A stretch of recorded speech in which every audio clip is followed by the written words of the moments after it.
What is the worst thing that has happened at a high school reunion party that you attended? My sister, my now husband, and I were all in the same graduating class. Plus, my husband's best friend. Best friend's name is something like John Smith. Very common. He was very popular in high school. Super nice guy, stood out in a crowd. If you didn't know him, you certainly knew of him. Even in a massive school. So anyway, the 20 years reunion rolls around. My sister is the only one who wanted to go. She called right after, very upset. Apparently there was a huge memorial wall for John Smith, who had just died. None of us knew. Awful. My husband was like, huh? But we just saw him? Called him up and was like, hey dude, are you dead? No. Not dead. Surprised, but not dead. Anyway, it turned out the much less popular other John Smith was the one who died. They made a lovely memorial for the wrong guy, who was forgotten totally. We still run into people to this day who see him, and are like, hey, aren't you supposed to be dead? One guy had made not one but two fortunes and had a net worth of well over $100 million by our 20th reunion, high-speed modem patents in the late 1980s, early investor in broadband. Right place at the right time. He'd already retired. On our classmate update bulletin he listed his occupation as unemployed and unemployable, as a bit of a gag. Some of the well-meaning but clueless types sought him out to offer encouragement and tips on how to find work. Didn't happen to me, but I had this friend who got someone pregnant back in the day and she kept the kid.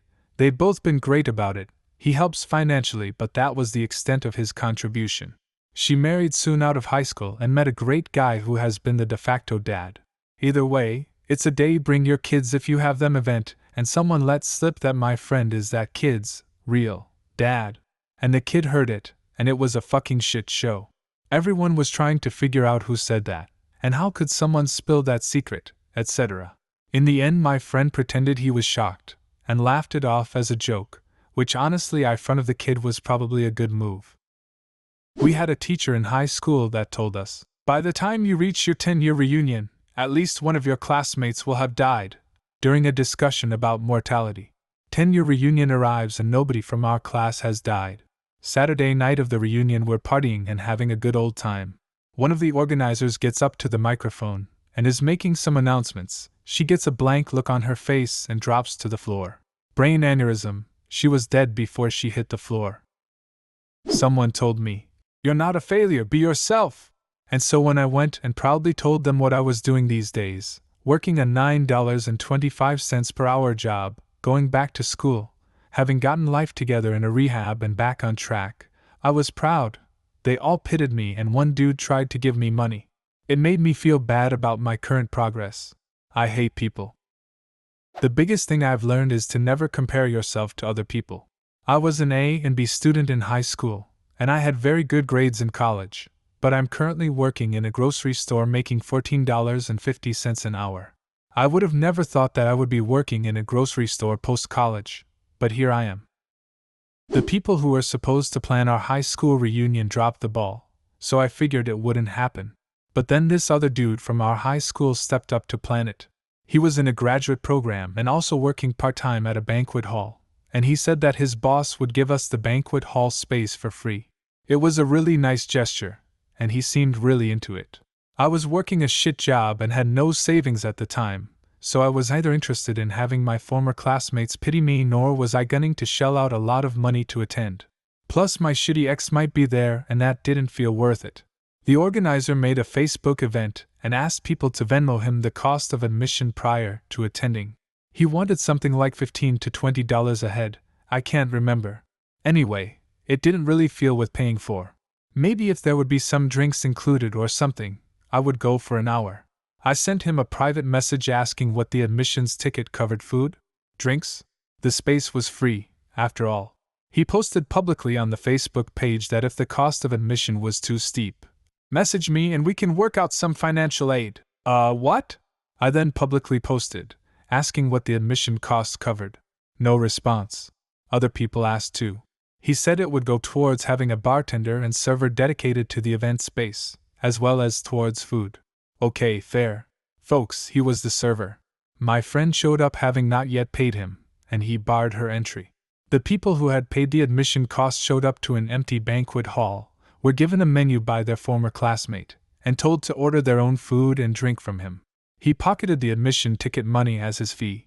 After an hour, he brought out one grocery store sheet cake for 75 people to share. That was it. My husband invited the entire party to our home. The reunion was being held at a place built to hold parties. Well, the majority of the people that were invited came, so we had 100 plus crammed into a 2,500 square foot house, and a bunch of them decided to jump into our pool, which was icy cold. I was not pleased with my husband. Went to my high school reunion. I honestly don't know why I did. The friends I kept in touch with, I kept in touch with. But one friend managed to convince me otherwise, and so I went. The reunion wasn't bad. It was mostly people trying their best to one-up each other in their bid to look successful. I sat down at a table next to my friend where I was actually enjoying my time catching up with long-forgotten acquaintances. During the reunion, there were two people who stood out the most. There was this chick that I barely recognized. My friend and I kept asking each other if she was in our graduating class or a spouse of one. Found out later that she spent close to $80,000 for cosmetic surgery, hence, being unidentifiable. She was so proud of herself that nobody was able to recognize her. Seriously, she could have been a candidate on Botched, but who was I to pop her bubble? The other was a guy who was so snooty back in high school. Well, he arrived late for the dinner portion and all the seats at his old friend's table were already taken. So he sullenly sat down with the likes of us. Yikes. Having to sit with people you look down on all your teenage life. The poor man. So I took pity on him because most of the people at the table probably remembered his attitude as well and ignored him. I started asking him questions of how he's fared since graduation, etc. This was our conversation while the DJ was blasting music and others were yelling over the din to be heard within their own chats. Me. So what are you doing now, snob? The name of guy was changed to protect the innocent. Snob. I work at Smith Law Firm. Not a real company, but you get the gist. Me. That's impressive. Are you a lawyer? Studying to be a lawyer? Snob. No. I'm working on it. Me. Oh? Articling at your law firm? Snob. No. Me. You work at Smith. So what exactly is it that you do? Movie moment, I kid you not. The DJ cut the music so that the MC could make the announcement that dinner was to be served shortly. But before that happened, Snob got frustrated with all my questions and stated loudly into the unexpected silence. I'm a mailroom clerk. Everyone stared and hate to say this. Accidental justice was served. Snob was taken down a peg or two by his own hands. At my 10-year high school reunion, we had a decent turnout, maybe 100 plus people. We were at a pretty nice hotel banquet hall. There was one guy I had known all through high school, and he was a well-known stoner. I'll call him Chris for this story. I see Chris walk into the banquet hall, stop in his tracks, turn around in a very slow 360-degree circle, surveying the entire room. He just says, "Whoa," and he looks visibly alarmed. He stops and his eyes settle on me. I say, "Hey Chris, long time no see, man." He kind of slides over to me and whispers in my ear, "This is really weird.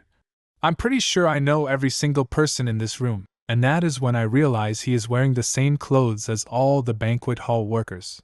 Oh my God!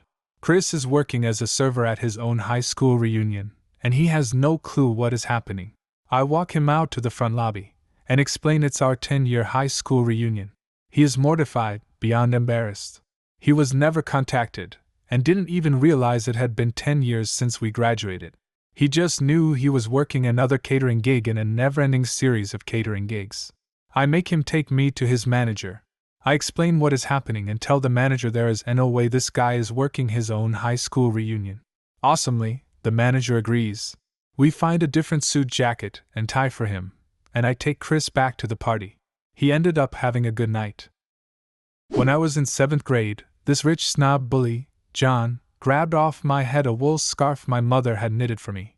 He threw the scarf into a pile of muddy leaves and jumped up and down on it.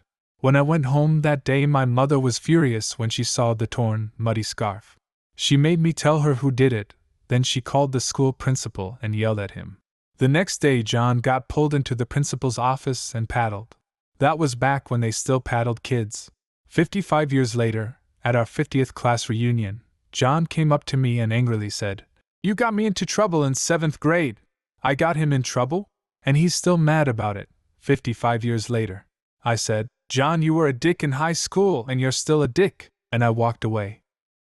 Someone confessed to me that I was his dream girl, with his fiancée as his date to the reunion. I barely knew the guy in high school. Unfortunately for his fiancée, she didn't know anyone there, and he refused to leave with her. He drunkenly said, "I'm not leaving with her, I'm leaving with you," to me. I told her to text me when their car was outside. Then I whispered, "Let's go," in his ear, walked him out, and put him in her car. I'll never forget the look on his face when he realized who was driving, and I said, "Yeah, that's how tonight is going to end." But they still got married, so. Not high school, but one time I got invited to my college's alumni event. This was only a few years after I graduated, and I liked enough of my teachers to go just to see them. Anyway, we pull into the college, and they have like 10 bouncy castles set up for the event. I'm still confused. Do you have a similar story? Leave a comment, and subscribe to the channel if you want to see more videos like this one.